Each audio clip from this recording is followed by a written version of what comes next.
हाम्रो देशमा विभिन्न प्रकारका उथलपुथलहरू भए, अनेक प्रकारका उतार चढावहरू आए।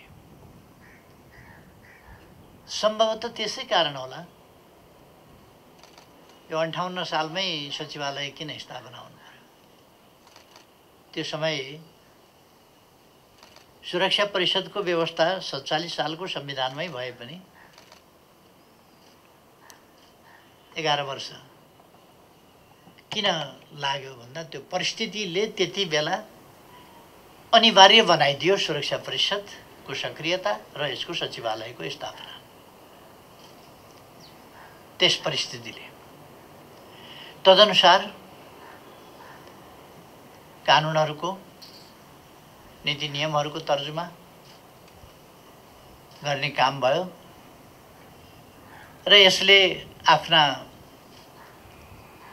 सैद्धान्तिक, नीतिगत र व्यवहारिक रूपमा अनुभवहरू पनि हासिल गर्दै गयो। तिनै अनुभवहरूका आधारमा आज राष्ट्रिय सुरक्षा नीति, राष्ट्रिय प्रतिरक्षा नीति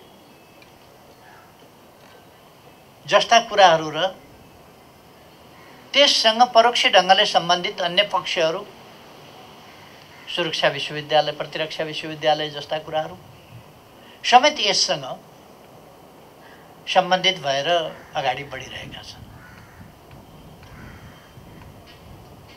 यस अवसरमा म खुसी व्यक्त गर्न चाहन्छु कि सुरक्षा परिषदको संवैधानिक, कानुनी र व्यवहारिक रूपमा सही प्रयोग भएको छ र यसले आफूलाई नीति निर्माणको तहमा र कार्यक्षेत्रमा, खास गरी प्रतिरक्षाको मामलामा र राष्ट्रिय सुरक्षाका मामलामा नेपाली सेना, नेपाली सेनाको परिचालन र विभिन्न ढङ्गले नेपाली सेनाको परिचालन एवं प्रयोग कसरी उपयुक्त ढङ्गले हुन सक्छ, त्यस सन्दर्भमा नीतिहरू र अभ्यासका अनुभवहरूले हामीलाई अलिकति परिमार्जित स्थितिमा पुर्याएको छ आज। र हामी एउटा अन्योलको स्थितिमा होइन, बहुतै स्पष्टताको स्थितिमा छौँ।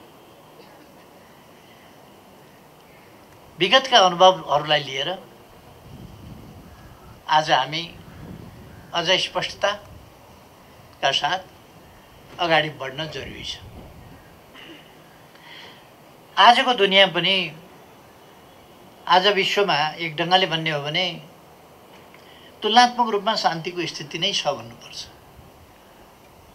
तर प्रतिरक्षा सम्बन्धी, सुरक्षा सम्बन्धी वा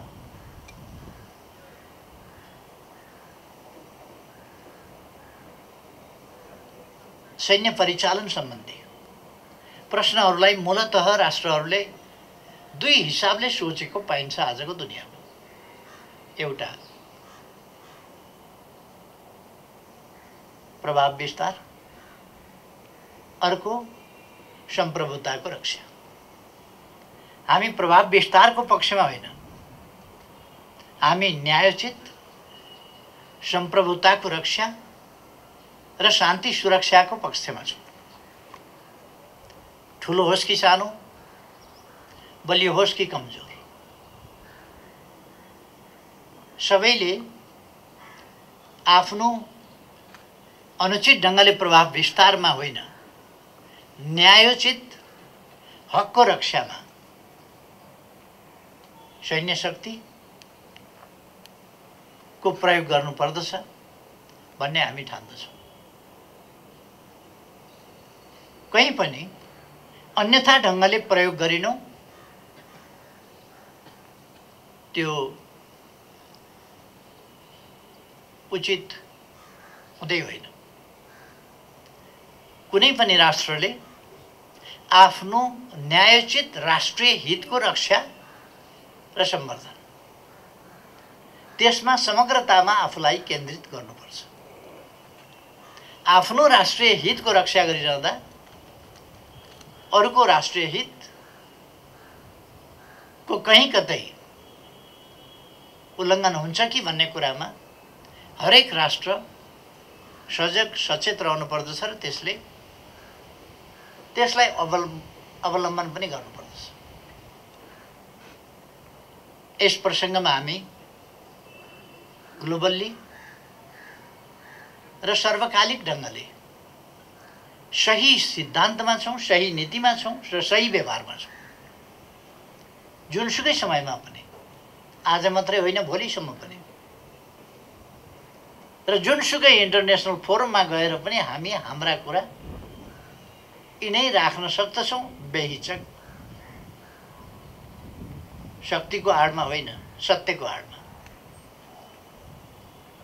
र हामी हाम्रो प्रतिरक्षा र हाम्रो सुरक्षा सबै कुरालाई शक्तिको आडमा होइन, न्यायको आडमा, सत्यको आडमा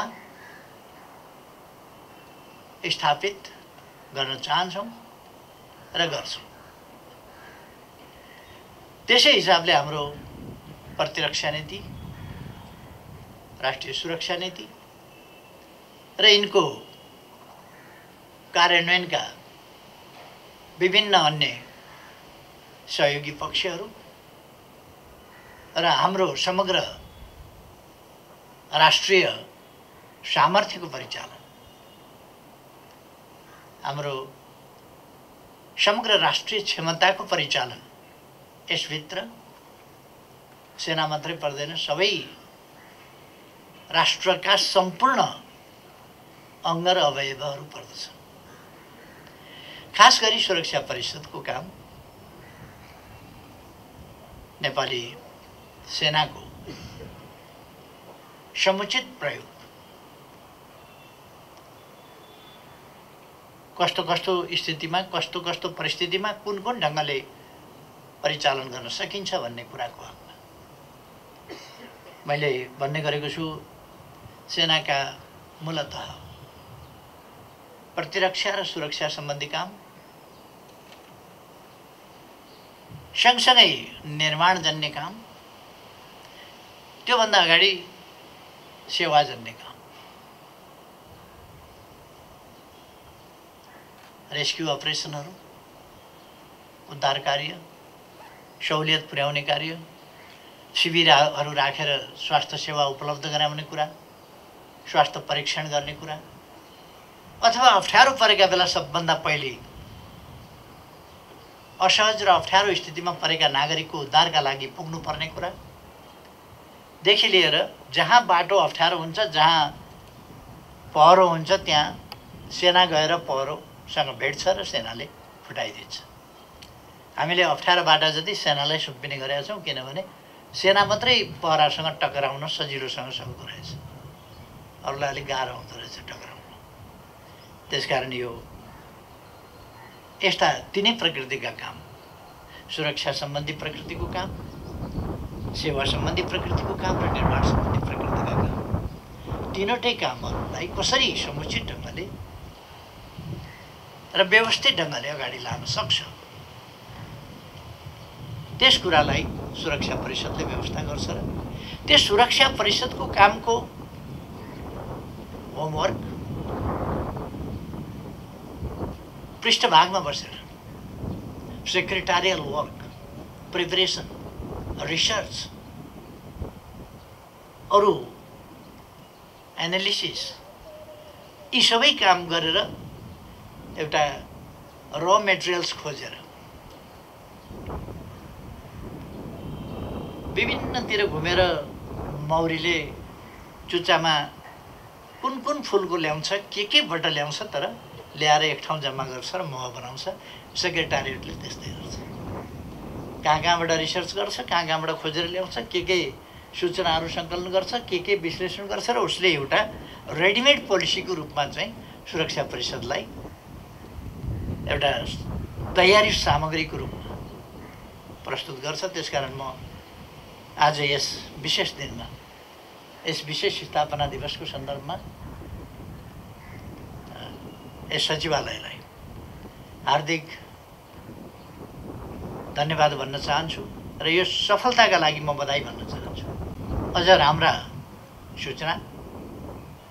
सूचनाको सङ्कलनमा एक्युरेसी, भेरिफाइड इन्फर्मेसन्स, एक्युरेट इन्फर्मेसनको कलेक्सन, तिनको एनालिसिस र ती एनालिसिसबाट निर्धारण भएको वास्तविक अवस्थाको बिम्ब, चित्रण, त्यसको जानकारी र त्यस वास्तविक स्थितिमा चाल्नुपर्ने, लिनुपर्ने नीति र चाल्नुपर्ने कदम, यसको सम्बन्धमा सेक्रेटारिएटले धेरै महत्त्वपूर्ण योगदान गरेको छ र सुरक्षा परिषदलाई सहज बनेको छ। सही जानकारी, प्रशोधित वस्तुहरू र त्यो प्रशोधित अवस्थाको विश्लेषण र त्यसका निष्कर्षहरूबाट अगाडि बढ्ने त्यो अनुकूलता सहज ढङ्गले प्राप्त भएको छ। यस अवसरमा म योगदान गर्ने सबैलाई हार्दिक धन्यवाद भन्न चाहन्छु। यति बेला मैले एउटा कुरा फेरि राख्नुपर्छ। नेपाली सेनाको आफ्नो गौरवपूर्ण इतिहास छ। राष्ट्र निर्माणमा, राष्ट्रको सुरक्षामा, राष्ट्रिय प्रतिरक्षामा महत्त्वपूर्ण योगदान छ र गौरवपूर्ण इतिहास छ। अन्तर्राष्ट्रिय क्षेत्रमा शान्ति स्थापनाका लागि, अरूले खलबल्याएको शान्ति पुनर्स्थापना गरिदिनका लागि नेपाली सेनाले महत्त्वपूर्ण भूमिका खेलेको छ। आफ्नो जीवन खतरामा राखेर अन्यत्रै गएर शान्तिका लागि, अरूले खलबल्याएको शान्ति पुनर्स्थापना गरिदिने वा बढी बिग्रिन नदिने वा त्यहाँ बढी क्याजुअल्टी हुन नदिने, त्यस काममा आफूलाई जोखिममा राखेर योगदान गरेको छ र यसरी अन्तर्राष्ट्रिय क्षेत्रमा पनि ख्याति कमाएको छ। राष्ट्रिय क्षेत्रमा पनि नेपाली सेना एउटा विश्वसनीय, भरपर्दो प्रतिरक्षा र सुरक्षाको एउटा निकाय हो र यसका काम तदनुसारका छन्। यसले सेवाका क्षेत्र र निर्माणका क्षेत्रमा पनि त्यस्तै गरी जनताका मन छुने असाधारण काम गरेको छ।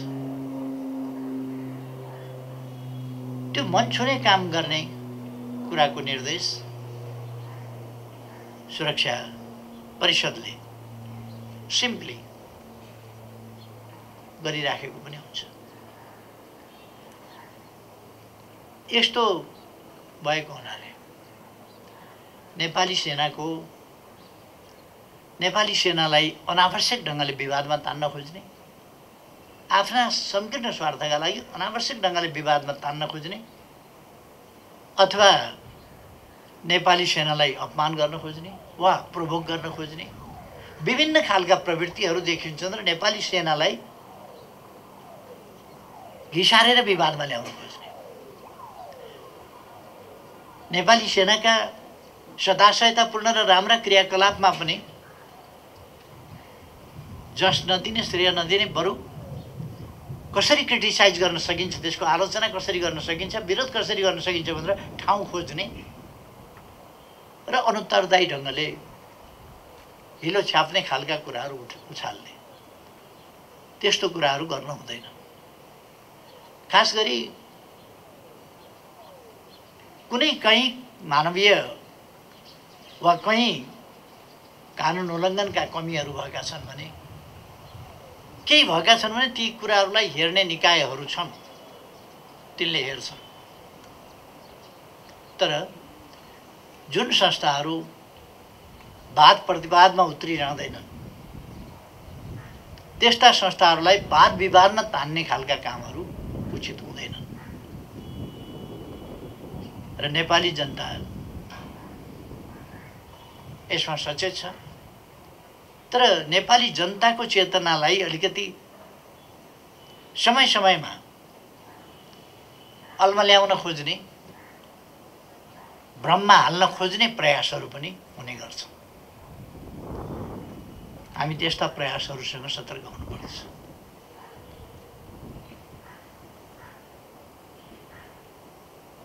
सार्वभौम सत्ता नेपाली जनतामा छ। सम्पूर्ण राज्य शक्तिका स्रोत नेपाली जनता हुन् र त्यो नेपाली जनताको सार्वभौम सत्ता र शक्तिका स्रोत संविधानबाट व्यवस्था गरिएको छ।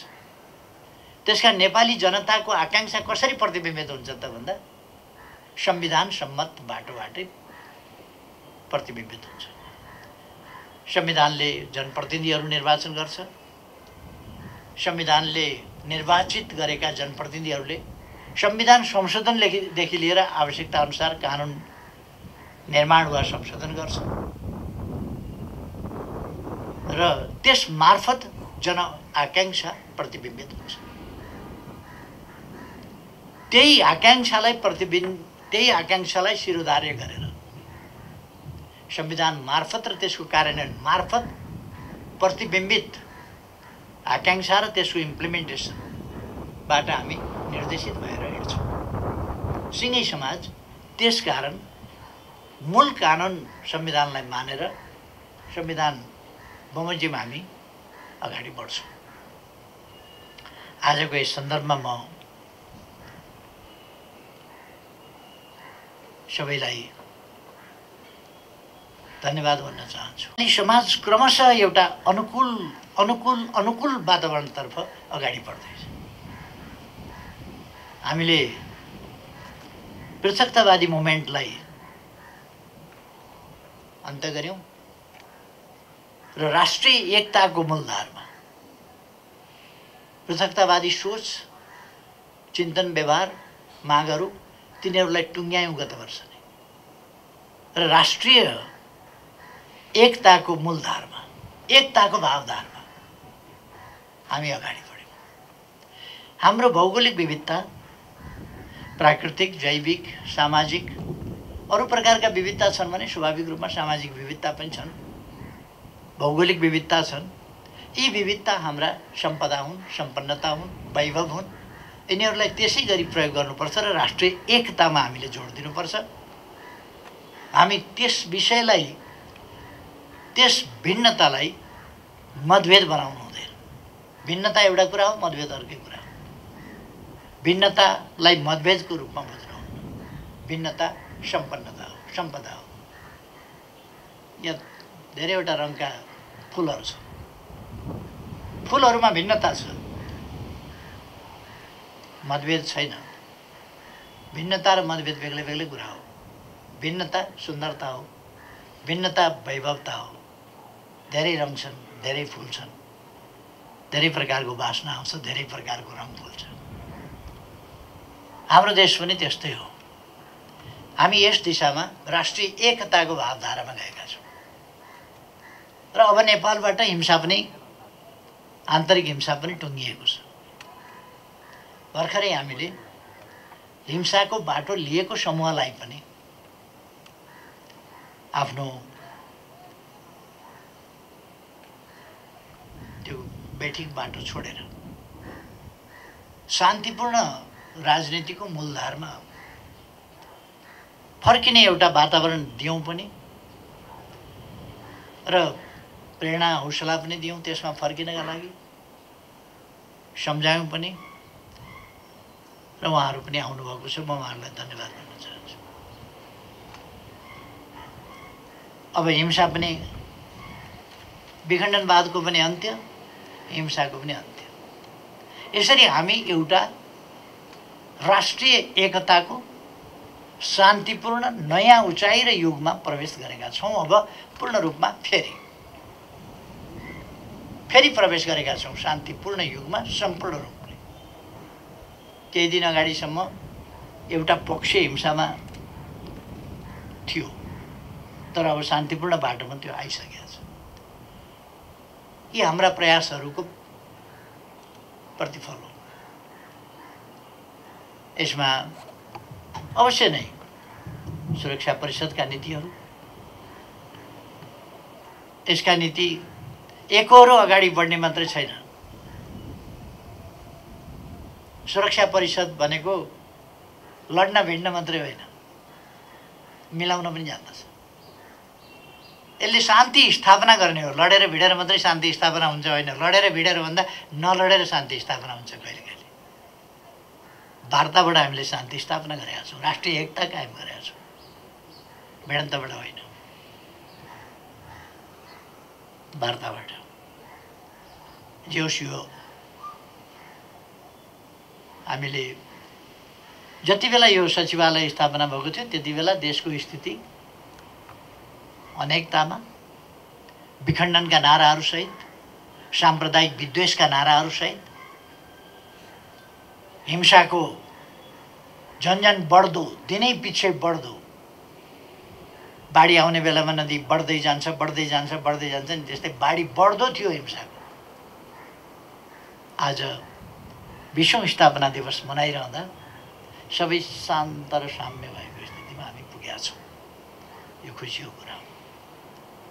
यो सबै हामी नेपालीहरूका लागि खुसीको कुरा हो। र यसमा मैले अस्ति पनि भने कि यो कसैको पराजय, कसैको विजय होइन, सबैको विजय हो। हामीले एउटा उपलब्धि हासिल गरेका छौँ। यस सन्दर्भमा हाम्रा नीतिहरू, हाम्रा प्रयासहरू अवश्य सफल भएका छन्। त्यति बेला म यी सबै प्रयास र यो उपलब्धिहरूका लागि सबै महानुभावहरूलाई बधाई भन्न चाहन्छु। कुनै प्रकारको क्षेत्रीयतावादी विद्वेष, जातिवादी, भाषा धर्मका नामको होस् अथवा अरू प्रकारको होस्, अथवा कुनै राजनीतिक उद्देश्यका लागि होस्, अशान्ति, कलह जस्ता कुराहरू नहुन्। शान्तिपूर्ण ढङ्गले हामी राष्ट्रलाई विकासको मार्गमा, सुशासनको मार्गमा अगाडि लान सकौँ र समृद्ध नेपाल, सुखी नेपाली, यो सुखी नेपाली, समृद्ध नेपाल बनाउनका लागि शान्ति, सुव्यवस्था र स्थायित्व आवश्यक छ। सुखी हुनका लागि त सुरक्षाको निर्भय वातावरणको प्रत्याभूति बिना मान्छे सुखी हुनै सक्दैन। चाहे जेसुकै होस्, धन सम्पत्ति जतिसुकै होस्, जेसुकै होस्, तर शान्ति सुरक्षाको स्थिति वा निर्भय वातावरण भएन भने मान्छे सुखी हुनै सक्दैन। त्यसकारण हाम्रा सृष्टिदेखि नै मानव जातिले चाहेको सुख, हाम्रा पूर्वजहरूले भनेको मानवीय चाहनाको अन्तिम निष्कर्ष सुख, त्यो प्राप्त गर्ने सम्भावनाको ढोका हामीले खोलेका छौँ। अब विकासको ढोका खोलेका छौँ, सुशासनको ढोका खोलेका छौँ, शान्तिको ढोका खोलेका छौँ, राष्ट्रिय एकताको ढोका खोलेका छौँ र यी कुराहरू हामीले प्राप्त गर्दै अगाडि बढेका छौँ। त्यसकारण अब व्यावहारिक रूपमा हामी तोकेर भन्न सक्छौँ, अब नेपाल समृद्ध नेपाल हुन सक्छ, सुखी नेपाली हुन सक्छन् र यसका लागि अब हामीले धेरै समय पर्खिनु पर्दैन। हामी यो चिज हासिल गर्न सक्छौँ। कोभिड-19ले 1 वर्ष हामीलाई अलिकति डिस्टर्ब गर्यो होला, तर त्यसलाई पनि अब हामी पराजित गर्दैछौँ र अगाडि बढ्दैछौँ। त्यसकारण हाम्रो गन्तव्यतिर अगाडि बढ्न हामीलाई अनुकूल वातावरण मिलेको छ। क्षेत्रीय स्तरमा हामी छिमेकीहरूसँग सुमधुर सम्बन्ध कायम गर्दै, समस्याहरू वार्ताद्वारा समाधान गर्दै अगाडि जान सक्ने त्यस स्थितिमा छौँ। केही समस्या छन् भने तिनलाई समाधान गरेर, वार्ताद्वारा समाधान गरेर अगाडि बढ्न सकिन्छ। यी सबै पक्षहरूलाई सचेत ढङ्गले हेर्दै सचेत र आवश्यक कदम चाल्दै नेपाल अगाडि बढ्छ। सुशासन र विकासको गतिबाट तीव्र गतिले सुशासन र विकास कायम गर्दै समृद्ध नेपाल, सुखी नेपाली हासिल गर्ने, त्यो राष्ट्रिय आकांक्षा प्राप्त गर्ने, त्यो राष्ट्रिय उद्देश्य प्राप्त गर्ने, त्यो हाम्रो गन्तव्य प्राप्त गर्ने, त्यसमा अब हाम्रा व्यवधानहरू हटेका छन् र हामी अगाडि जान सक्ने भएका छौँ। यो एउटा खुसीको समय हो र खास गरी राष्ट्रिय सुरक्षा परिषदको सचिवालय र राष्ट्रिय सुरक्षा परिषदका लागि यस्तो वातावरण भनेको एउटा असाधारण खुसीको कुरा हो। त्यसकारण यति बेला म खुसी व्यक्त गर्न चाहन्छु र सबैलाई फेरि धेरै धेरै धन्यवाद भन्न चाहन्छु।